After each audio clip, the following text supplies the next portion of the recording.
average price of regular around town. You're seeing it here, $5.71 a gallon. It's just gotten up higher every single day. Last year, $3.82, so nearly $2 higher. CBS 8's Chris Groh live in Kearny Mesa now with why some gas stations are charging more than the others, and you can see this at just intersections. You really got to shop around right now. Yeah, and that's the thing, is that people are creatures of habit when it comes to their purchasing, and that includes gas. And so you may be wondering, well, why are some people insisting on going to gas stations that are charging upwards of $6? Well, it's because of basically what they've always been doing. They have these prices in apocalyptic movies. Figured I better get a little gas in it before I go, but I'm going to spend a little extra for the convenience of not going to the other gas station.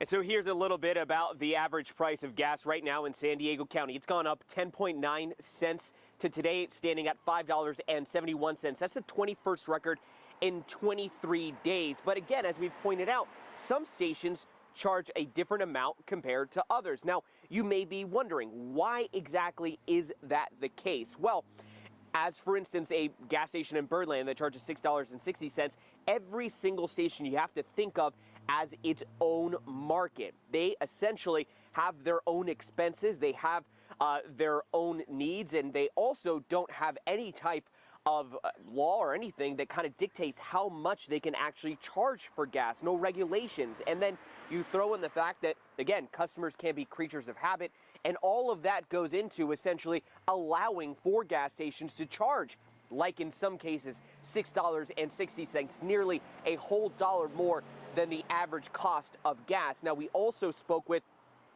Professor Alan Jin from the University of San Diego about this, and this is what he had to say. Again, this is an economist talking about why we have to now think about each individual gas station as its own.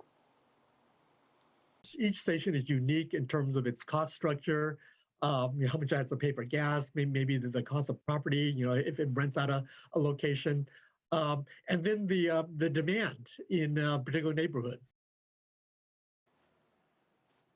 So what can you take away from this? Well, essentially, as Eric just pointed out, start shopping around for your gas. Just because, for instance, you might go to that EBK fuel because it's just the closest to your house, that may not cut it anymore when it comes to the budget. And as the trends that we are seeing right now, it does appear that gas will consistently go up. And so it really now becomes more about changing your habits, because at the end of the day, it's not very likely that you're going to see gas stations just take their prices down for, from instance, $6.60.